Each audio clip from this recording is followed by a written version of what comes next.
A bridge is a horizontal supported structure which is built to carry vertical loads. Bridges of different size, shape, and length are used around the world every day in order to transport vehicles and people across rivers and valleys, which are usually not able to transport people easily. Bridges have many forms and designs due to the constant growth and development of construction materials, allowing flexible and adaptive design using different materials. Bridges are also built much easier and faster with greater accuracy due to the development in resources and machinery.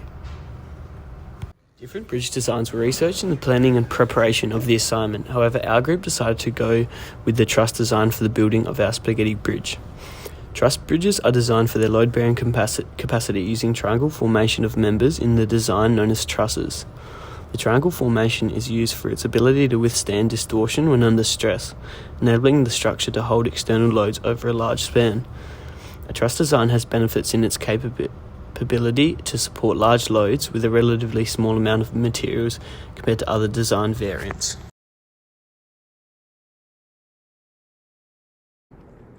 Our first step was to plan and design each horizontal beam and bracing cord which we drew out on paper.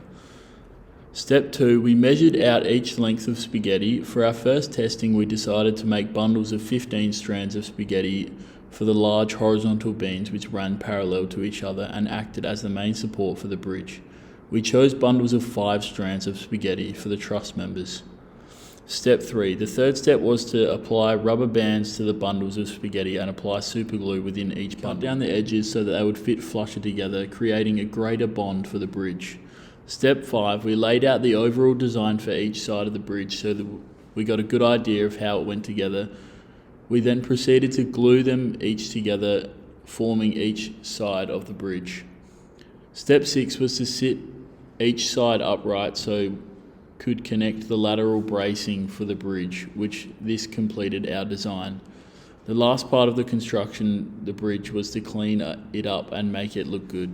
These steps were applied to the initial construction of the bridge as well as the final design. The process in which took the most amount of time was the initial designing and construction of the first bridge. There was a lot to take into consideration, from what type of bridge we thought could resist the largest force to the different types of structures used within the spaghetti bridge. We wanted to create a design which would work well with our given material being spaghetti. As mentioned earlier, our chosen design and structure for our spaghetti bridge was based around a traditional bridge design being a truss design.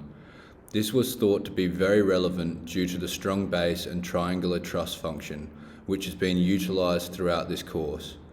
A significant reason behind the choice of this design was its function and compatibility with spaghetti strands. It was believed that we could produce a strong, easy assembled bridge with this design, in contrast with a bridge design such as a cantilever, arch or cable-stayed bridge, which was a lot harder to fit within the specific criteria provided. The flooring of the bridge consisted of 2 large horizontal beams which ran parallel to each other. These acted as the overall foundation and support for the design. The 4 triangular truss members sat within 2 additional horizontal beams which also ran parallel to each other. However, they sat on top of the truss members for extra stabilization. After the initial testing, it was clear that the small column-shaped bracing beams didn't have enough strength or surface area of contact after gluing. So we thought about possible solutions which would fix this problem. We thought an increase of reinforcement to the ends of the parallel beams was necessary. This was done by implementing strong rectangle-shaped beams which were fixed between the horizontals. These thick, strong rectangle-shaped beams were a lot stronger than the initial bracing and much easier to glue. This created greater overall strength for the spaghetti bridge. The results for the final design were approximately 3 kilograms in total weight, which the bridge held. As the bridge was 199 grams, this created a strength ratio of 15. The bridge broke at the end of the parallel beam where the bridge sat on the red metal structure. This was unfortunate as the rest of the bridge was completely fine. As the bridge was fine, we decided to unofficially test our bridge, sitting in the other direction, which our bridge held a significant amount of weight compared to the official test. Within the designing stage of building the spaghetti bridge, there were several complications which made the overall construction and process difficult. A few main obstacles that occurred was the given lengths of each strain of spaghetti, as they were only 180 millimeters, and the length of the bridge needed to be 350 millimeters.